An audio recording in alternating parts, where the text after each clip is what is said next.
Okay, let's talk about one of the most common and honestly, most debated questions inside any growing company. Where exactly does the sourcing or procurement team belong? Now, it sounds like a simple org chart problem, right? But the answer can totally change how a business runs, how it innovates, and even how it manages risk. We're going to dive into what I call the procurement paradox. So the default answer for so many companies is, well, of course it reports to finance. I mean, it just makes sense, doesn't it? Procurement spends the money, and finance controls the money. It feels logical.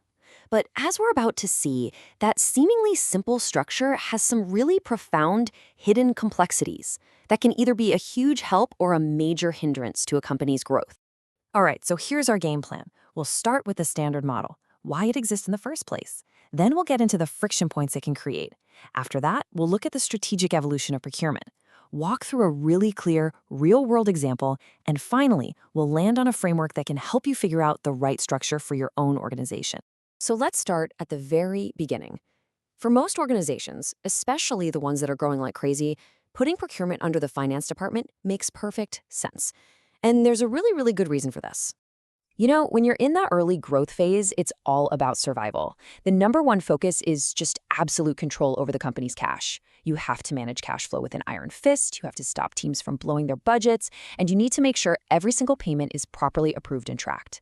In this world, procurement's job is to make sure the bills get paid right. And look, this structure has some very clear, immediate benefits. You get way stronger financial controls, much better compliance, and a single central place for all approvals. Everything is directly tied to the budget, which, trust me, makes audit time so much easier.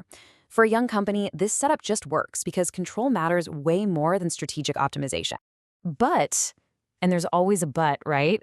As a company starts to mature, this little friction point starts to pop up.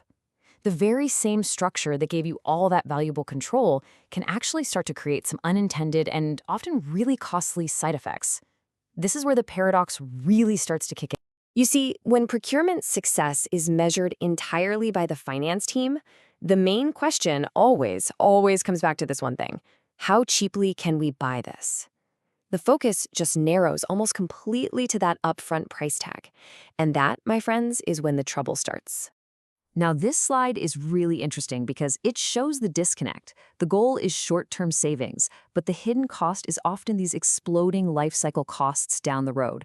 That's the total cost of owning something, not just buying it. You fight tooth and nail for the lowest price, but that can lead to frustrated suppliers who are way less willing to partner with you. Your team becomes reactive, just stamping approvals, which means you miss out on huge innovation opportunities. And here's the kicker, you might even be exposing your business to more risk. This all leads to a massive turning point for mature companies. It's time to evolve the conversation. We have to move beyond just controlling costs and into the much bigger, more strategic world of value, risk, and long-term strategy. And all of a sudden, leadership starts asking very different, much more sophisticated questions. It's not just about price anymore. It's about how do we reduce our supplier risk, especially in a world like this. It's how do we make sure the business can keep running no matter what? And it's how can our suppliers actually help us innovate? Are we getting real value that goes beyond just a simple discount? To answer those questions, you need a fundamental shift. Procurement can't just be a transactional gatekeeper anymore. It has to become a strategic business partner, one that's actually empowered to drive value, proactively manage risk, and align itself with what the different business units are trying to achieve. So here's the deal. When procurement gets that strategic independence, the payoff can be immense. The focus just naturally shifts from the upfront price to the total value over the entire life cycle. Risk management becomes proactive instead of reactive. You start building these amazing supplier relationships that lead to real innovation, and it's all driven by data and a much tighter alignment with the operations side of the house. Okay, I know this might all feel a little bit abstract, so let's make it super real with a simple, powerful example that everybody gets. Buying new laptops for the company. Let me tell you a little tale of two very different companies. First up, we have Company A. Here, procurement reports directly to the finance department.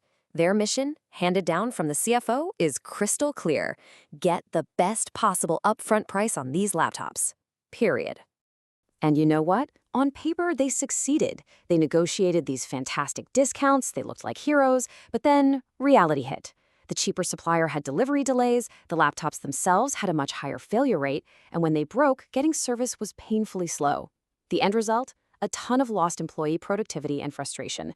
That cheap choice ended up costing the business way more in downtime and hidden costs than the discount ever saved.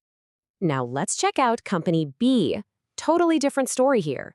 At Company B, procurement is an independent, strategic function. They aren't just taking orders from finance, they're actually collaborating across departments.